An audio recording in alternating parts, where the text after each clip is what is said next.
Good morning students. Class 11th आपका chapter है घर की याद, और उसका जो फर्स्ट और सेकंड पैराग्राफ पढ़े जिसमें आपको पता है कि भवानी प्रसाद मिश्र अपने परिवार से दूर हैं।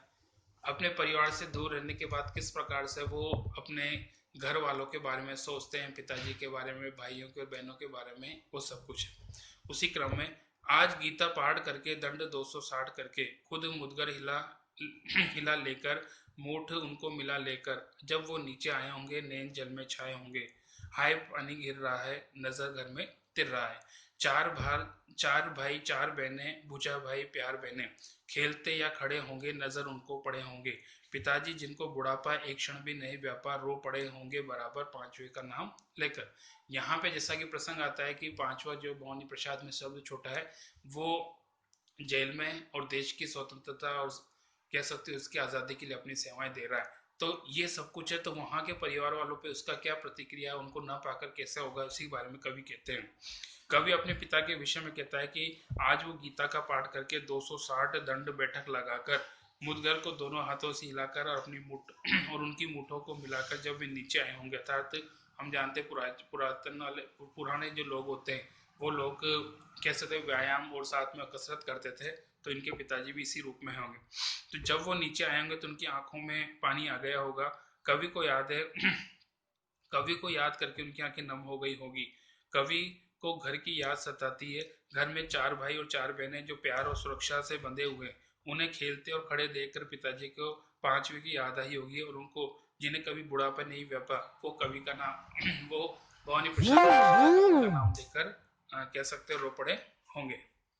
नेक्स्ट, पांचवा मैं हूँ अभागा जिसे सोने पर सुहागा। पिताजी कहते होंगे प्यार में बहते रहे हैं, आज उनके स्वर्ण बेटे लगे होंगे उन्हें हटे, क्योंकि मैं उन पर सुहागा बंधा बैठा हूँ अभागा। यहाँ पे जैसे कवि कहते हैं कि वह उनका भाग्यहीन पांचवा पुत्र है, वो उनके साथ नहीं है, परंतु पिताजी को सबसे अधिक प्यारा है। जब कभी उनके बारे में चर्चा चलती होगी तो वे भाव विभोर हो जाते हैं। आज उन्हें अपने सोने जैसे बेटे तुच्छ लगे होंगे, क्योंकि सबसे प्यारा बेटा आज उनसे दूर जेल में बैठा हुआ है। और माँ ने कहा होगा दुख कितना बहा होगा, आंख में किस लिए पानी, वहां अच्छा है भवानी, वह तुम्हारा मन समझकर और अपनापन समझकर गया है, सो ठीक ही है, यह तुम्हारी लीक ही है। पाँव जो पीछे हटाता कोक को मेरी ले जाता, इस तरह हो न कच्चे रो पड़े और बच्चे। यहाँ पे जैसा कि दिलासा और सांत्वना दी जा रही है कि पिताजी जिनको भवानी प्रसाद मिश्र का दुख हो रहा है उनको माता कहती है, माता ने पिताजी को समझाया होगा, ऐसा करते समय उनको बहुत दुख हुआ होगा। वे कहती है कि भवानी जेल में बहुत अच्छा है, उन्हें उसके लिए आंसू बहाने की आवश्यकता नहीं है, वह तुम्हारे दिखाए गए मार्ग पर चला है और उसे अपना उद्देश्य बनाकर आगे बढ़ा है। क्योंकि यहाँ पिताजी स्वयं देश प्रेम से कह सकते हो भरे हुए हैं, और वही भावना उन्होंने अपने बेटे में भी करी, इसीलिए देश की रक्षा के लिए और उसकी आज़ादी के लिए जेल में गया। यह ठीक है, यह तुम्हारी ही परंपरा है, यदि वह आगे बढ़कर वापस यदि वह आगे बढ़कर वापस आता तो मेरे मातृत्व की के लिए लज्जा की बात होती है। अर्थात अगर वो देश प्रेम से या देश की सेवा से पीछे मुड़कर देखता तो निश्चित तौर पे ये मेरे लिए कलंक की बात होती है, और ये मुझे पसंद नहीं। अतः तुम्हें अधिक कमजोर होने की आवश्यकता नहीं, यदि तुम रहोगे तो सकता बच्चे भी तुम्हें देखकर रोना शुरू कर देंगे। कुल मिला के वो चाहते हैं कि पिता भी मजबूत रहे, और उन मजबूत पिता के मन को देखते हुए घर के बाकी सदस्य भी अपने आंसुओं को रोक लें।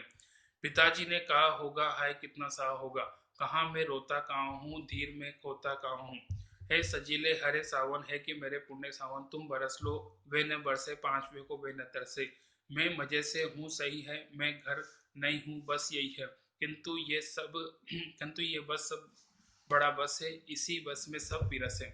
यहाँ पे जैसे कि बात आती है कि माँ की बात सुनकर पिताजी ने कहा होगा कि मैं रो नहीं रहा हूँ और नहीं मैं अपना धैर्य खो रहा हूँ। ये बात कहते उन्होंने अपनी सारी पीड़ा अपने मन में समेट ली होगी। अब कवि यहाँ पे अपना मैसेंजर या कह सकते हो दूत जिसे उस सावन को बना देता है, और सावन को कहते हुए अपना एक कह सकते हो संदेश परिवार वालों के पहुंचाने का प्रयास करता है।